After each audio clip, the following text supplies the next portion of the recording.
ऐसे सम्मेलन होगा जैसे शादी के कार्ड बांटे जा रहे हैं, लेकिन दूल्हा दुल्हन का आता पता ही नहीं। तो ये मुख्यमंत्री की निवेश योजना है उद्योग को लेके, जिसमें आप आमंत्रण तो दे देते हो सबको शादी के कार्ड की तरह, लेकिन शादी के लिए यहाँ पे इन्वेस्टमेंट के लिए दूल्हा दुल्हन दिखते ही नहीं यहाँ पे। ये स्थिति। तो मैं समझता हूँ कि घोषणाओं के मेले लग रहे हैं, लेकिन जमीन पर स्थिति और कुछ है। तो मैं सबसे पहले ग्लोबल इन्वेस्टमेंट मीट के बारे में बताना चाहता हूं कि 30,77,00,000 करोड़ की बात करी इन्होंने कि इतना हमारा यहाँ आएगा। मैं मुख्यमंत्री जी से सवाल करना चाहता हूं आपके माध्यम से कि सरकार बताए कि ये जो आपके पास प्रस्ताव आए थे जीआईएस में,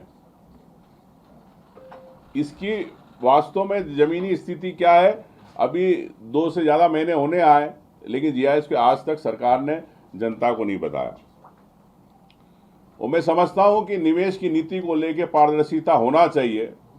प्रदेश की जनता को पता होना चाहिए कि आपने जीआईएस में आपने बड़े दावे तो किए 30 लाख करोड़ से ज्यादा के, लेकिन जमीनी हकीकत क्या है। तो यही स्थिति फॉरेन इन्वेस्टमेंट को लेके, एफडीआई को लेके है। राष्ट्रीय हिस्से का केवल 0.22% हिस्सा मध्य प्रदेश का है।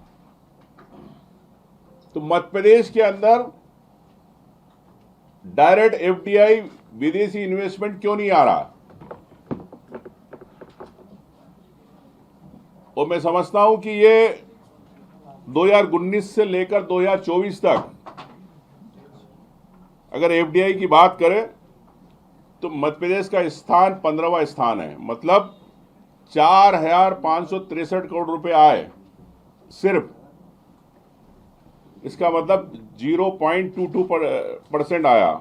जबकि अन्य राज्य, महाराष्ट्र जो सब एक नंबर पे रहा, जिसका 6,71,000 करोड़ आपके आया एफडीआई। कर्नाटक 4,27,000 करोड़ रुपए आए। गुजरात 3,46,000 करोड़ रुपए आए। तो मध्य प्रदेश 15वें स्थान पे। मुख्यमंत्री जी, आप जीआईएस ग्लोबल करते हो, लेकिन विदेशी या डायरेक्ट इन्वेस्टमेंट या स्थानीय देश के उद्योगपति आप प्रदेश में नहीं आ पा रहे।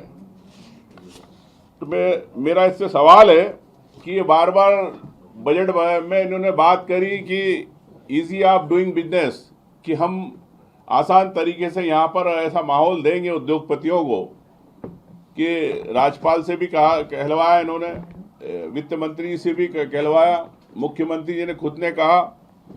तो क्या ठोस नीतिगत आपने बदलाव किए? प्रदेश के उद्योगपतियों को पता होना चाहिए, आज तक उसका कोई जानकारी नहीं है।